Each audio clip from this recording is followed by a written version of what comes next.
Carolyn Dube here with a conspiracy theory today. That's right, there's been a conspiracy happening in my life.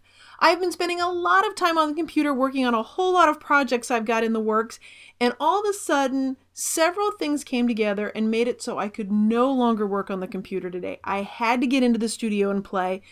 It was Mary Beth Shaw who created this amazing fairy tale tree mask that I am itching to play with, and it was the challenge over at Art Journal Monthly called Deep into the Forest. So these two were just meant for each other. This tree has such character, such mystery in it, I had to play with it. And the other conspiracy is the camera wasn't on when I actually stenciled the tree, but what I did is put paint on the stencil and then put it down on the paper. That way I got the reverse image with it. Well, now it's time to find the meaning for me. So I've got my tree, I know what I'm doing my page about, and it's all about deep into the forest for me. And what kind of meaning do I get deep into the forest?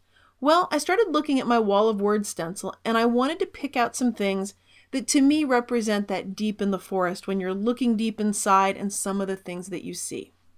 Well, as I looked over my wall of words stencil for what would go along with what I wanted on this page, I decided to go with the first phrase or sentence, "Dear Destiny, I am ready."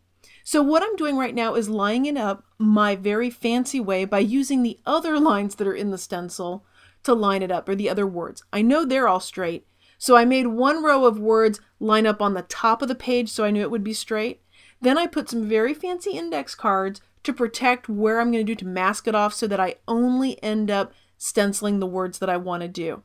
This is about as precise as I get with anything that I do. And while I let that dry so it doesn't smear, I'm going to go work on a different part of the page.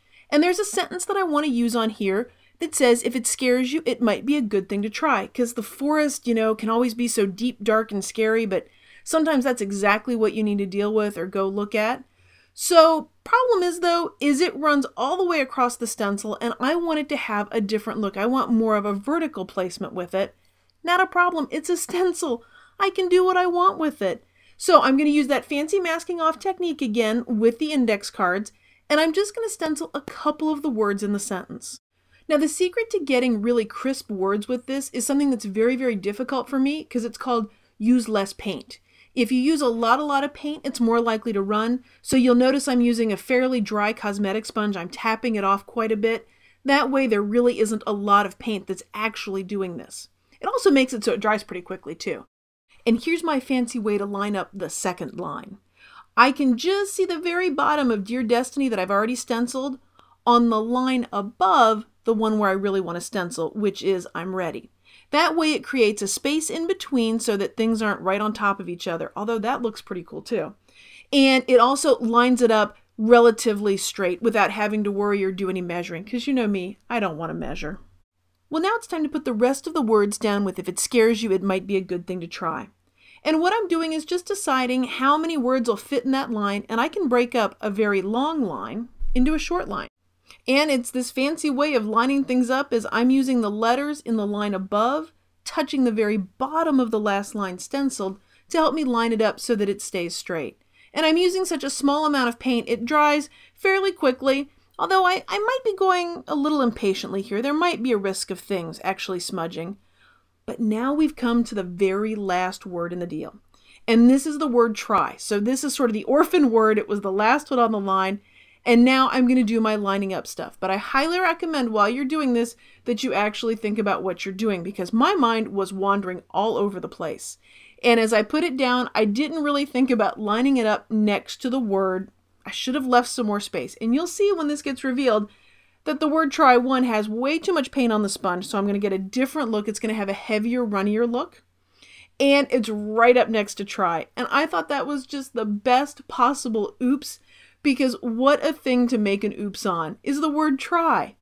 And my oops of stenciling with too much paint on the word try compared to all the other words, well, that just makes that word stand out even more. And that, to me, means it has even more meaning, that sometimes you just have to try. At this point, I thought I was finished with the art journal page, but no, my muse was not done with me yet today. I needed to add some writing in there, and as I'm capturing the feelings, one of the things that really kept jumping into my mind is how what we think, what we feel, those are the roots that grow the trees that make up the forest that we live in. So one quick art journal page really got me thinking here about a lot of really deep stuff. So thank you to all those people involved in the conspiracy to get me away from getting trapped in my to-do list and getting into the art and playing. Well, thanks for watching. If you're at this point in the video, you're probably enjoying it and you might want to see more of my videos. If you do, I'd love it if you subscribe to my YouTube channel. And of course, if you have friends that you think would enjoy watching this or get a good laugh out of hearing about my conspiracy theory, I'd love it if you'd share it with them. Thanks for being a part of this colorful journey.